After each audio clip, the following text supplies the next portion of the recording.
Beredar video viral di media sosial TikTok yang memperlihatkan pembeli tengah memesan makanan di warung pinggir kali area Jakarta Selatan.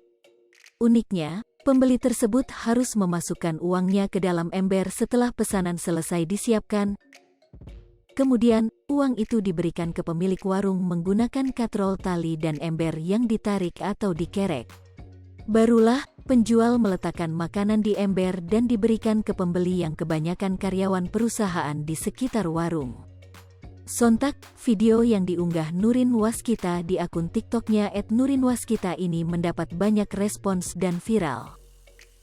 Hingga Kamis tanggal 2 Juni tahun 2022, sore, video tersebut telah dilihat lebih dari 3,5 juta kali. Kemudian, disukai lebih dari 280.000 pengguna. Beragam komentar pun disampaikan warganet. Seru hahaha, tulis @ra. Saat dikonfirmasi tribunnews.com, Nurin Waskita merupakan karyawan di salah satu perusahaan di Jakarta Selatan. Beberapa waktu lalu, ia mengunggah video yang memperlihatkan dirinya bersama teman-temannya sedang membeli makanan ketika jam makan siang. Nurin mencari makanan di area dekat kantornya, tepatnya di warung bernama Bu Neneng. Menurutnya, warung Bu Neneng menjual aneka makanan yang rasanya enak. Selain itu, harganya juga terjangkau. Ceritanya, waktu break makan siang, saya sama teman-teman cari makan di area belakang.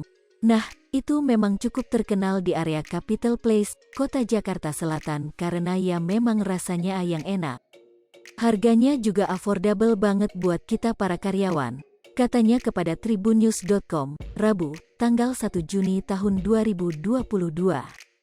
Warung Bu Neneng menyediakan aneka macam menu, seperti ayam bakar, pecel ayam hingga kado-kado. Ayam bakar, pecel ayam, gado-gado, gorengan, minuman dingin, secara rasa enak banget, worth to buy dengan harga Rp1. 5.000 itu porsinya udah banyak banget, ucap Nurin.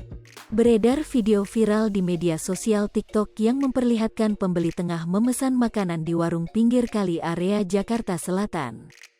Uniknya, pembeli tersebut harus memasukkan uangnya ke dalam ember setelah pesanan selesai disiapkan. Kemudian, uang itu diberikan ke pemilik warung menggunakan katrol tali dan ember yang ditarik atau dikerek. Barulah, penjual meletakkan makanan di ember dan diberikan ke pembeli yang kebanyakan karyawan perusahaan di sekitar warung. Hai pemirsa Sri Popo TV, jangan lupa komen, like, dan subscribe, serta